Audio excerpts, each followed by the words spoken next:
Are you a Town Hall 9 that wants to attack from the air? Well, Mark will show you how. ¿Dónde está el tiger?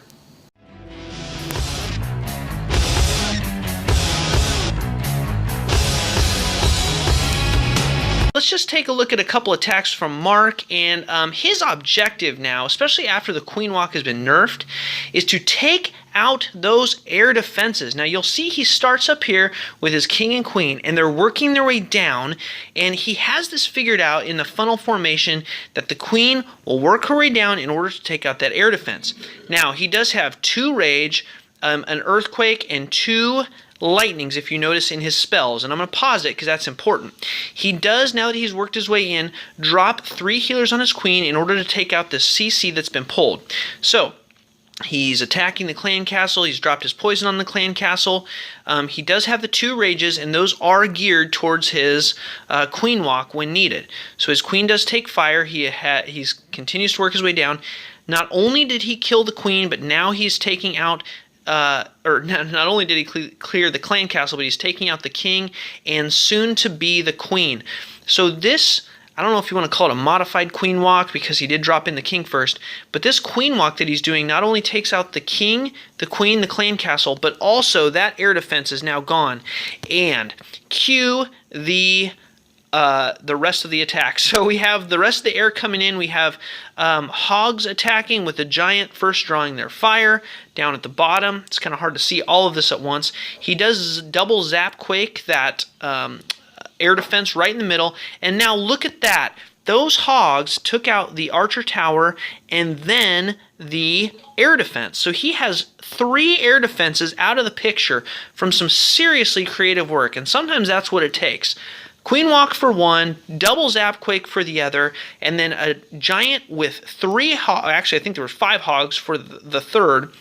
And now he has 2 lava hounds on the last air defense. Now that last lava hound that he dropped was from his CC, so it is a max lava hound. Now at this point, I'm going to speed it up a notch. We could run into a problem. Those lava hounds didn't pop, and that can be a major issue. If they don't pop, sometimes you'll run out of time because you won't have enough pups to clean up.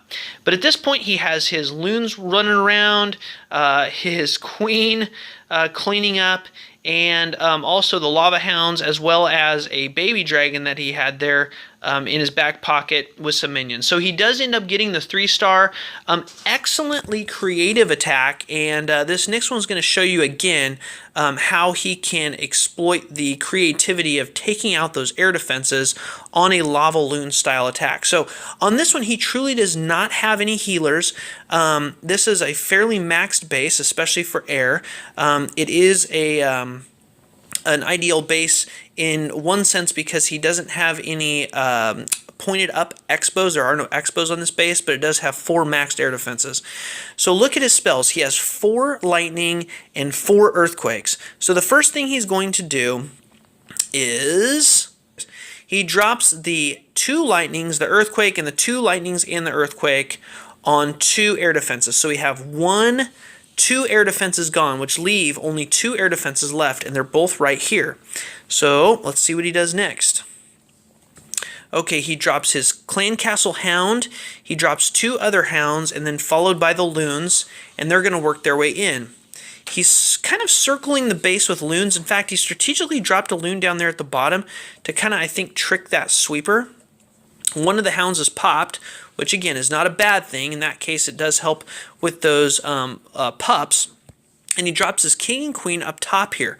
I think he's doing this in order to take out some of those top defenses that would otherwise distract the loons. But let's see how this plays out.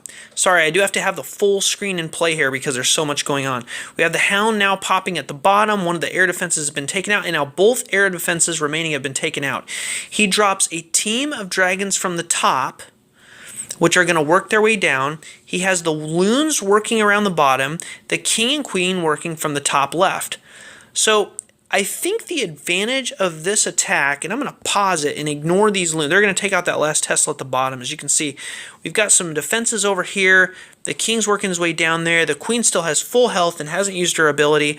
I think that the reason he did this is because Archer Queen on loons and and hounds are particularly devastating, but not so bad against the dragons. So by having the dragons attack the queen, essentially he has mitigated that risk of the loons going down quickly by the queen. So at this point we have cleanup crew here, cleanup crew over here. The clan castle was full of a hound, so that's why initially when those dragons came in, they didn't actually pull that clan castle, because hounds will not attack in the air there. But at this point, it's all cleanup. And so the queen goes to work on those pups. The loons are going to circle around. We have the dragons following behind. And at this point, it's just a matter of cleanup. So very creative attack. This is the double zap Quake. And I have really never seen this before too often. So I think it's great. I think it needs to be reviewed. I think the key, if Mark were here, could tell you that it all depends on the base. Look at the base, get creative, plan for contingencies, and clash on. Make sure and subscribe to us on YouTube, and if you're active and competitive, head over to Search Clans, type in our hashtag, and request to join. Make sure you reference that you found us on YouTube, and we look forward to seeing you soon.